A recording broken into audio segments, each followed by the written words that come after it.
ہم آغاز کریں گے کشمیر میں ہونے والے مبینہ حملے سے، جس کو پلوامہ اٹیک کے نام سے بھی مشہور کیا جا رہا ہے، اور آپ کے سامنے وہ حقائق اور وہ شواہد رکھیں گے جن کو دیکھ کر آپ خود بھی یہ جان لیں گے کہ یہ حملے ہندوستانی اداروں نے خود کروائے ہیں۔ لیکن جہاں ایک طرف ان کی بے وقوف اور بھوندی پلاننگ پر حیرت ہوتی ہے، اسی جگہ ہمیں حیرت ہوتی ہے پاکستان کے میڈیا پر بھی کہ اتنی صاف اور واضح غلطیاں یہ سامنے نہیں لا سکے۔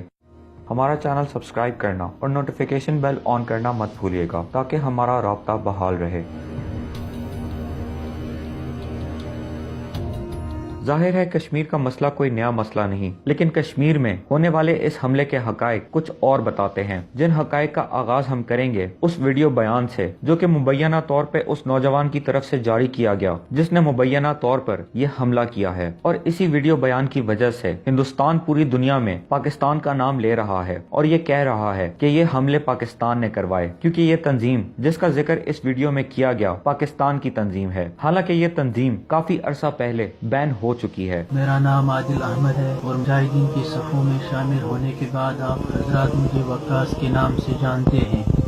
میں نے تقریباً 1 سال پہلے جیش محمد صلی اللہ علیہ وسلم کے فدائی اسکواڈ میں شمولیت اختیار کی تھی۔ اس ویڈیو میں یہ لڑکا عادل 12ویں جماعت کا طالب علم تھا، جس کے بارے میں تحقیق کرنے کے بعد انڈین میڈیا کے ذریعے ہی یہ معلوم ہو گیا کہ در حقیقت یہ لڑکا قریب 6-7 مہینے پہلے غائب ہو گیا تھا، جس کی وجہ سے اس کے گھر والوں نے پولیس اسٹیشن میں رپورٹ بھی لکھائی تھی۔ تو جیسا کہ ہم کافی معاملات میں دیکھ چکے ہیں کہ کشمیر کے نوجوان جب بھارتی مظالم کے خلاف لڑنے کے لیے نکلتے ہیں تو نہ صرف ان کے گھر والوں کو بلکہ ان کے پورے گاؤں کو یہ معلوم ہوتا ہے کہ وہ کس مقصد سے وہاں سے نکلے ہیں، اور حالانکہ ان کے والدین کو یہ معلوم نہیں ہوتا کہ وہ کہاں ہیں اور پہاڑوں میں کس جگہ پہ رہ رہے ہیں، لیکن وقتاً فوقتاً وہ اپنے علاقوں کی طرف آتے جاتے رہتے ہیں، جن ملاقاتوں کی ویڈیوز وہ سوشل میڈیا پہ شیئر کرتے رہتے ہیں۔ تو ظاہر ہے یہ ممکن ہے کہ اس معصوم بے گناہ لڑکے کو بھارتی اداروں کی جانب سے اغوا کر لیا گیا ہو اور پھر اس کو ایک اسکرپٹ دے کر یہ ویڈیو بنائی گئی ہو۔ جیسا کہ 10 منٹ کی اس ویڈیو میں آپ خود بھی یہ دیکھ سکتے ہیں کہ یہ نوجوان لڑکا ایک پہلے سے ہی طے شدہ اسکرپٹ پر اپنے ہونٹ ہلا رہا ہے، اور جو ریکارڈنگ میں آواز چل رہی ہے وہ اس کے ہونٹوں کی حرکت پر اور طے شدہ اسکرپٹ کے مطابق ریکارڈ کی گئی ہے، جس کے بیک گراؤنڈ میں میوزک بھی چل رہا ہے۔ اور 1 سال کے طویل انتظار کے بعد الحمدللہ آج وہ دن آ پہنچا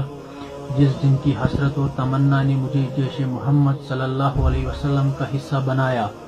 یہاں پہ یہ بات یاد رکھنا ضروری ہے کہ کشمیر میں لڑنے والے نوجوانوں کے پاس محدود وسائل ہوتے ہیں اور وہ اکثر پہاڑوں میں بسیرا کرتے ہیں۔ اسی وجہ سے گزشتہ دور میں اکثر ویڈیوز جو جاری کی جاتی ہیں ان کو دیکھ کر یہ صاف پتہ چل جاتا ہے کہ یہ کسی موبائل فون سے ریکارڈ کی گئی ہیں، کیونکہ ان میں سے اکثر پورٹریٹ موڈ میں ہوتی ہیں اور کوئی بھی ایڈیٹنگ کمپیوٹر کے بجائے موبائل فون میں موجود ایڈیٹنگ سافٹ ویئر سے کی جاتی ہے، اور یہاں پر بھی اس ویڈیو پر کائن ماسٹر کا لوگو موجود ہے، جس سے یہ ظاہر کرنے کی کوشش کی جا رہی ہے کہ یہ ویڈیو بھی ایک موبائل کے ذریعے بنائی گئی ہے۔ حالانکہ پوری ویڈیو کے مشاہدے کے دوران یہ بات صاف پتہ چلتی ہے کہ 2 سے 3 دفعہ کیمرہ زوم ان اور زوم آؤٹ کرتا ہے، اور اس طریقے سے زوم آؤٹ کرتا ہے جیسا کہ فنکشن DSLR میں موجود ہوتا ہے، نہ کہ موبائل فونز میں۔ تو ظاہر ہے یہ سوال اٹھتا ہے کہ کیوں جان بوجھ کر ایک پراپر ویڈیو کی کوالٹی یوں خراب کی گئی، اور ایک ہائی ڈیفینیشن کیمرہ سے ریکارڈ ہونے والی امیج کو کیوں یہ دکھانے کی کوشش کی گئی کہ وہ امیج یا وہ ویڈیو ایک موبائل فون سے ریکارڈ کی گئی ہے۔ لیکن اس ویڈیو میں سب سے زیادہ غور طلب ہے لائٹ ایڈجسٹمنٹ، کیونکہ اسٹوڈیو میں لائٹ ایڈجسٹ کرنے والے کی یہ ذمہ داری ہوتی ہے کہ سامنے ریکارڈ ہونے والی امیج میں غیر ضروری سائے نہ ہو، اور جیسا کہ آپ دیکھ سکتے ہیں کہ پوری ویڈیو میں رکھے ہوئے ہتھیاروں کا اور نہ ہی عادل کا کوئی سایہ موجود ہے، یہاں تک کہ اس کی ناک کے نیچے بھی کوئی سایہ موجود نہیں ہے، اور ایسی لائٹ ایڈجسٹمنٹ صرف ایک اسپیشلسٹ ہی کر سکتا ہے۔ اور کیونکہ یہ کافی ڈارک انوائرمنٹ ہے جس میں نہ صرف عادل کا لباس کالا ہے بلکہ زمین پر لگا ہوا کارپیٹ بھی کالا ہے، اور اس کمرے میں کوئی نیچرل لائٹ انٹر نہیں ہو رہی، تو ایسا ایفیکٹ صرف اور صرف ایک اسپیشلسٹ لائٹ کے ذریعے ہی لیا جا سکتا ہے، جو لائٹ اسٹوڈیوز میں استعمال ہوتی ہیں، جن کا ریفلیکشن آپ صاف طور پہ زمین پر رکھے ہوئے ان گرنیڈز پر دیکھ سکتے ہیں، خاص طور پہ اس کالے گرنیڈ پر۔ اس کے علاوہ جو گن عادل کے سامنے سٹینڈز پر رکھی ہوئی ہے وہ ایک امریکی گن ہے جو کہ M16 کہلاتی ہے، اور غالباً ہاتھ میں پکڑی ہوئی گن AR-15 ہے، اور یہ دونوں بندوقیں امریکی بندوقیں ہیں۔ اور دیگر وجوہات کے علاوہ ان دونوں گنز کی مشہوری کی ایک وجہ یہ بھی ہے کہ یہ آسانی سے خراب ہو جاتی ہیں، اور تھوڑی سی गर्द लगने पर और गंदा होने पर मेल फंक्शन कर देती हैं। और ये वो असलहा नहीं जो कि कश्मीरी मुजाहिदीन इस्तेमाल करते हैं, और दर हकीकत उनका पसंदीदा असलहा क्लैशनकोफ है, जिसके बारे में ये मशहूर है कि पूरा साल पानी में पड़े रहने के बावजूद भी इसको चलाया जा सकता है और ये एक रिलायबल और डिपेंडेबल गन है। इन तमाम बातों के अलावा इस पूरे मंजर में एक और भी बहुत बड़ी गलती है, और वो गलती है इस झंडे की जिस पर अल जिहाद लिखा हुआ है। बैन होने से पहले जैश ए मोहम्मद का भी एक झंडा था और उस पर भी अल जिहाद लिखा हुआ है, लेकिन उसमें अल जिहाद मुख्तलिफ तरीके से लिखा होता है। तो भला कैसे कोई तंजीम अपना गलत लोगो छाप सकती है। इस वीडियो के अलावा भारतीय मीडिया और सोशल मीडिया पर मुबैना हमले की भी कुछ वीडियो शाया की गयी, और उनमें इस वीडियो से भी ज्यादा इनकंसिस्टेंसीज मौजूद हैं, जिन इनकंसिस्टेंसी से यह साफ पता चलता है कि ये एक प्लान्ड हमला था, जैसा कि ये वीडियो जो कि मौका वारदात के नजदीक एक दुकानदार ने बनाई, क्योंकि जाहिर है इसको मालूम होगा कि ऐसे हमले के बाद नजदीकी इलाके में क्रैकडाउन शुरू हो जाएगा, जिससे जाहिर है बचने के लिए इसने अपनी दुकान बंद करना शुरू कर दी।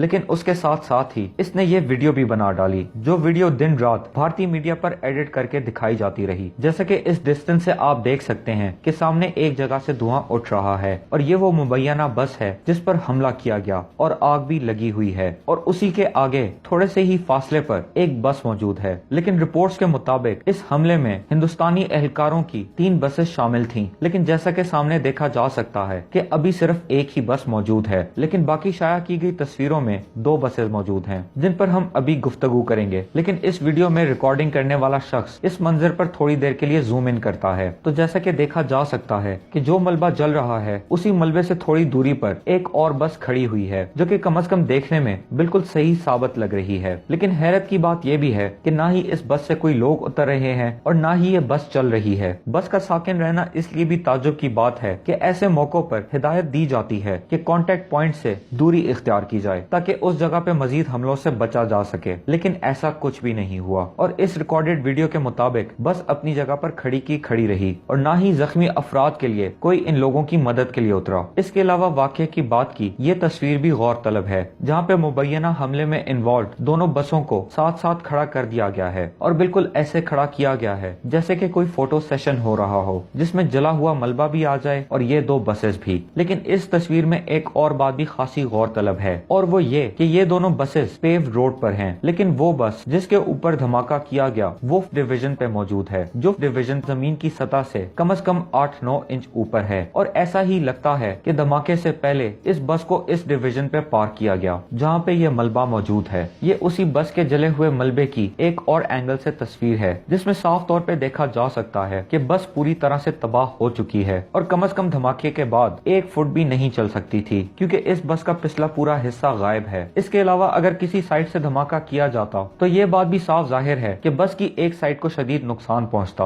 और दूसरी साइड कुछ हद तक बच जाती। लेकिन जैसे कि साफ देखा जा सकता है कि ये बस पूरी की पूरी तरह तबाह हो चुकी है, और न सिर्फ इस बस का पिछला हिस्सा मिसिंग है, बल्कि एक्सल भी बाहर निकला हुआ है और फ्रेम भी बाहर की तरफ बेंड हुआ है, जिसको कम से कम देखने से यही मालूम होता है कि बारूदी मवाद इस बस के अंदर रखा गया था। लेकिन इस मलबे से ज्यादा गौरतलब है वो 2 बसेस जो इस मलबे के पीछे खड़ी हुई हैं। जैसा कि वीडियो में देखा जा सकता है कि सामने खड़ी हुई बस के पीछे कुछ सुराख हैं, जिनके बारे में भारतीय मीडिया में कहा जा रहा था कि ये सुराख हमला आवरों की फायरिंग की वजह से हुए। तो यहाँ पर मैं आपकी तवज्जो दिलाना चाहूंगा कुछ निशानियों की जानिब, जैसे कि ये येलो स्टिकर जो कि टाटा के बैच के ऊपर लगा हुआ है। ये तस्वीर आप थोड़ी देर के लिए जहन नशीन कर लें। यहाँ पे ये याद रखना भी जरूरी है कि इस बस की ये वीडियो या ये तस्वीर एक मिलिट्री कैंप के अंदर ली गयी, जैसा कि साफ देखा जा सकता है कि आर्मर्ड गाड़ी के पीछे बाउंड्री वॉल मौजूद है, और जिस जमीन पर यह बस खड़ी हुई है वो कच्ची जमीन है और एक पेव्ड रोड या पक्की सड़क नहीं है, जैसा कि बाकी तस्वीरों में देखा जा सकता है। जैसा कि ये तस्वीर, इन तस्वीर में साफ तौर पे देखा जा सकता है कि दोनों बसेस में पिछली साइड पे जो बस खड़ी हुई है उस पे एक रेड कलर का साइन मौजूद है, जो कि जाहिर है उस बस पे मौजूद नहीं था जिसमें वो सुराख मौजूद थे। इसके अलावा अगर आगे खड़ी हुई बस पर गौर करें तो इसकी बैक साइड भी उस बस से खासी मुख्तलिफ है, जो कि भारतीय न्यूज चैनल्स पर दिखाई गई और न सिर्फ टाटा लोगो के ऊपर वो येलो साइन गायब है बल्कि उसकी जगह एक नंबर प्लेट है जिस पर गालबन 2303 लिखा हुआ है। इसके अलावा इस बस के पीछे कोई सुराख भी नहीं दिखाई दे रहे जैसे कि उस वीडियो में दिखाई दे रहे थे जो कि मिलिट्री बेस पर ली गई। तो इससे ये साफ पता चलता है कि ये वो बस है ही नहीं जो बस सड़क पे मौजूद थी